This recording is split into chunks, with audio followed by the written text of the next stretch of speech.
दोस्तों बात करने वाले हैं जिंदल स्टॉक के बारे में। देखो स्टॉक के बारे में ना दो सबसे इंपॉर्टेंट चीज बताने वाला हूं। एक तो स्टॉक के पिछले 5 साल के रिटर्न के बारे में और दूसरा स्टॉक के होल्डिंग पैटर्न के बारे में। अगर ये दो चीज किसी भी स्टॉक के बारे में आप बारीकी से जान जाते हो तो समझ लो आपने उस स्टॉक के बारे में 60 से लेकर 80% तक जो डीप फंडामेंटल एनालिसिस है वो मात्र चंद मिनट की वीडियो में कर डाली।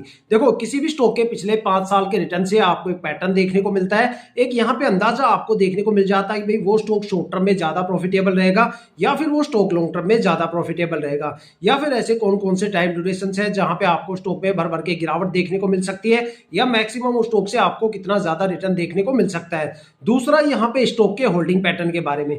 देखो किसी भी स्टॉक में इन्वेस्टमेंट करने से पहले वहां पे जो प्रमोटर की होल्डिंग है वो 50% या उससे ज्यादा होनी चाहिए।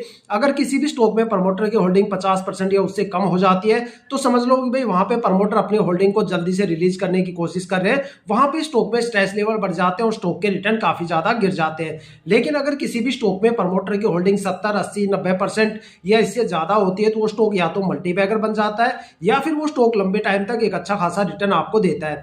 देखा जाए तो दो ऐसे भी इन्वेस्टर्स होते हैं स्टॉक मार्केट में जो सबसे ज्यादा पैनिक कैटेगरी में आते हैं। आप सोच रहे हो कि भाई पब्लिक इन्वेस्टर सबसे ज्यादा पैनिक होते हैं, तो मैं आपको बता दूं भाई पब्लिक इन्वेस्टर से ज्यादा पैनिक यहाँ पे एफआईआई इन्वेस्टर्स होते हैं, क्योंकि वो पब्लिक इन्वेस्टर से 2 कदम आगे चलते हैं। देखा जाए तो एफआईआई का मतलब होता है फॉरेन इन्वेस्टर्स, वो इन्वेस्टर्स जो डोमेस्टिक मार्केट के साथ साथ ग्लोबल मार्केट में भी इन्वेस्टमेंट करते हैं। जब उनको पता चलता है कि ग्लोबल मार्केट में गिरावट शुरू होने वाली है तो वो यहाँ से सबसे पहले बिकवाली करते हुए नजर आते हैं। इसलिए हमेशा बोला जाता है कि भाई जिस स्टॉक में आप इन्वेस्टमेंट करते हो वहां पे प्रमोटर की होल्डिंग ज्यादा से ज्यादा होनी चाहिए और एफआईआई की होल्डिंग कम से कम होनी चाहिए। देखा जाए तो स्टॉक के पिछले 5 साल के रिटर्न मेरे सामने रखे हुए, उसके बेस पे मैं बताता हूं कि भाई ये स्टॉक आपको शॉर्ट टर्म में तो ये बिल्कुल भी प्रॉफिटेबल नहीं है। यहाँ पे आपको एक अच्छा खासा रिटर्न लेने के लिए इस स्टॉक को कम से कम 2 साल के लिए होल्ड करना पड़ेगा। ऐसा इस स्टॉक के पिछले 5 साल के रिटर्न बता रहे हैं। देखा जाए तो ये सारे रिटर्न आप किसी भी फाइनेंशियल वेबसाइट पे भी चेक कर सकते हो या फिर अपनी ब्रोकरेज एप्लीकेशन पे भी चेक कर सकते हो।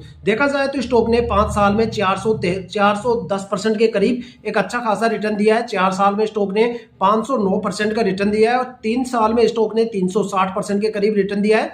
2 साल में स्टॉक ने 324% का रिटर्न दिया है। देखा जाए तो 1 साल में स्टॉक में 6.25% के करीब गिरावट हुई है और 9 महीने में स्टॉक में 3% की गिरावट हुई है। 6 महीने में स्टॉक में 13.5% की गिरावट हुई है। 3 महीने में स्टॉक में 33.5% के करीब यहाँ पे गिरावट देखने को मिलती है और 1 महीने में स्टॉक में करीब 25% के आसपास गिरावट देखने को मिलती है। देखा जाए तो 2 साल से लंबे टाइम ड्यूरेशन में ये स्टॉक भर भर के रिटर्न दे रहा है और यहाँ पे एक अच्छा खासा रिटर्न आपको देखने को मिलता है। अगर यहाँ पे होल्डिंग पैटर्न को देखा जाए तो प्रमोटर की होल्डिंग 63.28% है, साथ में डीआईआई की होल्डिंग 4.5% के करीब है और एफआईआई की